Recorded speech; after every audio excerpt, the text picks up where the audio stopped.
नमस्कार मित्रांनो, RTE admission ही सुरू झालेली आहे 2025-26. जर आपल्यासुद्धा मुलांना खाजगी शाळा असू द्या, सरकारी शाळा असू द्या, पोलीस शाळा असू द्या, यांच्यामध्ये जर आपल्याला मोफत शिक्षण घ्यायचं असेल, junior KG, nursery, senior KG, पहिली, लक्षात घ्या ह्याच्यामध्ये काय असतं. तुम्ही आता बघितलं तर शहरी भागात किंवा आपल्या ग्रामीण भागात सुद्धा शिक्षणामध्ये आता जर बघितलं आपण तर प्रत्येक शाळेला जर वर्षी पहिलीला 10,000, दुसरीला 10,000, नर्सरीला 10,000 असे पैसे घेत आहेत. तर या योजनेअंतर्गत आपल्या मुलाला 8वी पर्यंत शिक्षण हे मोफत मिळणार आहे.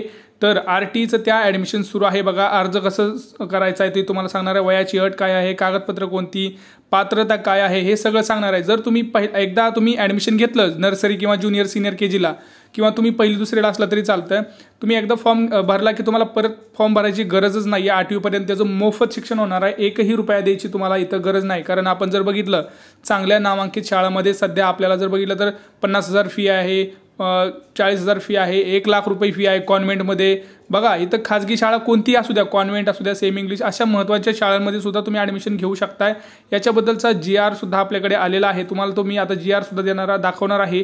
त्या अगोदर थोडीशी माहिती घेऊया. बघा RTE प्रवेश प्रक्रिया सुरू आहे. सदर योजनेच्या जास्तीत जास्त पालकांनी आपल्या मुलांच्या मोफत शिक्षणासाठी लाभ घ्यायचा आहे. बघा अर्ज भरण्याचा कालावधी 14 ते 27 जानेवारीपर्यंत आहे. म्हणजे अजून 8 दिवस तुमच्याकडे टाईम आहे. RTE म्हणजे काय असतं, शिक्षण हक्क कायदा अंतर्गत मोफत शिक्षण दिलं जातं. हा एक कायदा आहे आपल्या महाराष्ट्र सरकारने आता हा काढलेला. एक नवीन GR सुद्धा तुम्हाला दाखवतो. याच्यामध्ये बघा 25% राखीव जागा असतात. कोणतीही शाळा असू द्या तुमची खाजगी शाळा असू द्या, अनुदानित किंवा सरकारी शाळा असू द्या, तुम्हाला ज्या शाळेत तुम्हाला 10 शाळेपैकी तुम्हाला 10 शाळांची नावं द्यायची असतात. जी टॉपची 10 शाळा आहेत त्याच्यामध्ये फी लाख 2-2 लाख रुपये एका वर्षाला आहे. अशा शाळेमध्ये सुद्धा 25% राखीव आणि हे भरपूर जणांना माहीत नाही. लक्षात घ्या, भरपूर जणांना माहीत नाही. याची सगळी डिटेल माहिती आपण घेणार आहोत. आधी तुम्हाला थोडंसं GR दाखवतो, मग आपण या प्रक्रियेकडे वळूया. तर बघा सगळ्यात महत्त्वाचं तुम्हाला मी सांगतोय, GR आता आपल्याकडे आलेला आहे. बघा प्राथमिक शिक्षण संचालनालय त्याच्यामध्ये बघा आता सांगितलेलं आहे 13 जानेवारीला हा आता आलेला जस्ट GR आहे. सन 2025-26 या शैक्षणिक वर्षाच्या शिक्षण हक्क अधिनियमानुसार दुर्बल व वंचित घटकाकरिता 25% ऑनलाईन प्रवेश प्रक्रियेबाबत सूचना आता याच्यामध्ये दिलेल्या आहेत. बघा काय सूचना आहेत. बघा सगळ्यात महत्त्वाचं म्हणजे काय, कुठल्या शाळा आहेत आपण बघूया. बघा स्वयं अर्थसहाय्यित शाळा, विना अनुदानित शाळा, पोलीस कल्याणकारी शाळा, महानगरपालिका शाळा, याच्यामध्ये 25% याच्यामध्ये तुम्हाला राखीव असतं. त्यामुळं कोणतीही शाळा असू द्या. बघा आता जर बघितलं तर चांगलं शिक्षण देणं हे प्रत्येक पाल्याचं स्वप्न आहे. आणि ते स्वप्न तुम्ही काही जणांचं राहतं कारण त्यांच्याकडे पैसे नसतात. मोठ्या शाळेमध्ये प्रत्येक वर्गाला 50-50, 60-60 हजार रुपये, साधं ज्युनियर KG पहिलीला दुसरीला जरी घालायचं म्हणलं मूल तरी 50,000 रुपये फी आहे. तर ही RTE मधून तुम्ही तुमचं स्वप्न पूर्ण करू शकता आणि एकही रुपया न करता. बघा ऑनलाईन प्रवेश प्रक्रिया कसं करायचं सूचना सांगतोय. बघा बालकाचा जो काही मोफत सक्तीचं शिक्षण आहे त्याचा अधिकार 2009 पासून चालू झालेला आहे. याच्यामध्ये या सगळ्या शाळा आहे. बघा शाळेमध्ये आत्ता पहिली किंवा पूर्व प्राथमिक वर्ग या स्तरावर 25% तुम्ही प्रवेश करू शकता. आणि ह्याच्यासाठी वेबसाईट बघा, ह्याच्यावरती तुम्हाला पहिली गोष्ट लक्षात ठेवा, इथं कुठल्याही प्रकारचं तुम्हाला डॉक्युमेंट आत्ता द्यायचं नाही. आत्ता फक्त रजिस्टर करायचं आहे. रजिस्टर झाल्यानंतर तुमचा एकदा नंबर लागला त्या RTEच्या लिस्टमध्ये मग तुम्हाला डॉक्युमेंट सबमिट करायचे आहेत. परंतु डॉक्युमेंट तयार सुद्धा तुम्हाला ठेवायचे आहेत. कोणते ते सांगतोय.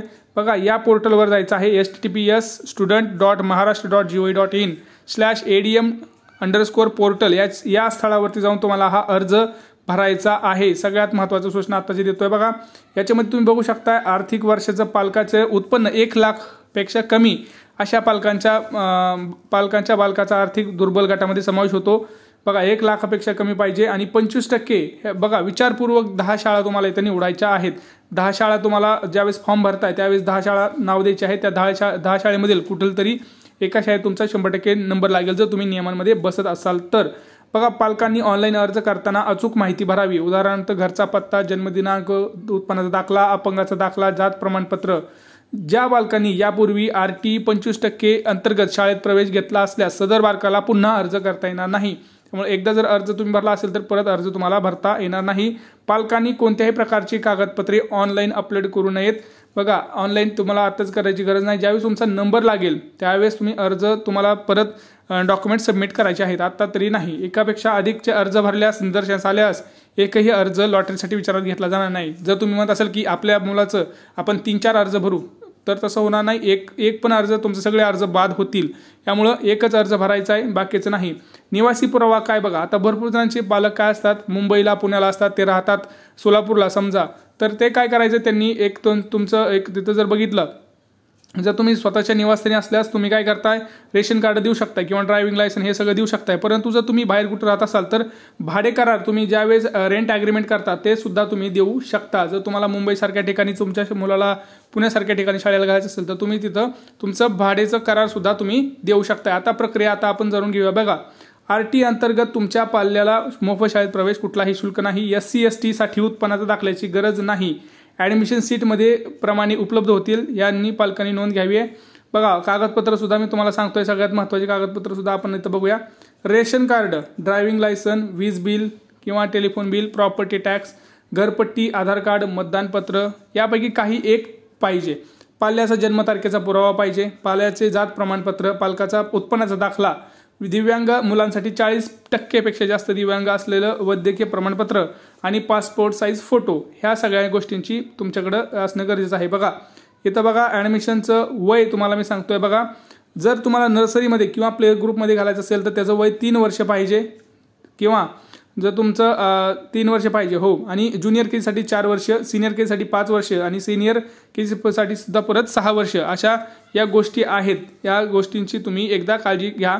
आणि जर ह्याच्यामध्ये काही प्रश्न असतील तर तुम्ही इथं नक्की विचारा. परंतु बघा, आत्ता सध्या RT प्रवेश प्रक्रिया सुरू झालेली आहे. 27 जानेवारीपर्यंत या योजनेचा, या जी काही प्रक्रिया आहे याचा लास्ट दिवस आहे, शेवटचा दिवस 27 जानेवारी आहे. तर तुम्ही त्यासाठी तत्पर राहा, कारण प्रत्येकाने आपल्या मुलाला चांगलं शिक्षण देणं हे तेवढंच गरजेचं आहे. जर तुमचा कोण मित्र असेल, तुमच्या शेजारची कोणी लहान मुलं असतील, त्यांना जर तुम्हाला वाटत असेल चांगलं त्यांची हेल्प होईल तर त्यांना प्लीज हा व्हिडिओ शेअर करा, कारण खूप महत्त्वाचा आहे. कुणाच तरी चांगलं होतं, कारण शिक्षणानं आत्ता सध्या सगळ्यांचं चांगलं होतं आहे. त्यामुळे शिक्षण प्रत्येकाला मिळालं पाहिजे. जर आता तुम्हाला कोणाला वाटत असेल की ह्याच्याकडे अमुक परिस्थिती नाही आहे, त्याला आपण शिक्षणासाठी मदत केली पाहिजे, तर पैसे न देता फक्त हा व्हिडिओ शेअर करा. व्हिडिओमधून त्यांना काही गोष्टी समजतील, ते फॉर्म भरतील आणि त्याच्या जीवाचं कल्याण होईल. कमीत कमी 8वी पर्यंत तरी त्याला चांगलं शिक्षण मिळेल. आणि एकदा का पाया भक्कम झाला की इमारत आपोआप उभा राहत असते. त्यामुळं लक्षात घ्या. लाडक्या सगळ्यांना माझी एक विनंती आहे, आपल्या जी काही बघत आहेत त्यांनी प्लीज हा व्हिडिओ जास्तीत जास्त शेअर करा, व्हायरल करा, कारण भरपूर लाडक्या बाळांचं किंवा लाडक्या लहान मुलांचं इथं कल्याण होणार आहे. आणि त्यासाठी आपण सगळ्यांनी प्रयत्न केले पाहिजेत, कारण आपण पैसे तर कोणाला देत नाहीत, परंतु जे काही योजना आहेत त्याच्यामध्ये त्यांना खूप चांगलं शिक्षण मिळू शकतं. तर या योजनेचा त्यांच्यापर्यंत व्हिडिओ पाठवावा, एवढीच एक नम्र विनंती आहे. आणि आपल्या चॅनलमध्ये तुम्ही नवीन असाल तर चॅनल आधी सबस्क्राईब करा, व्हिडिओला लाईक करा, व्हिडिओवरती कमेंट करा. काही प्रश्न असतील तर नक्की विचारा. भेटूया पुढच्या व्हिडिओमध्ये मित्रांनो. तोपर्यंत जय महाराष्ट्र.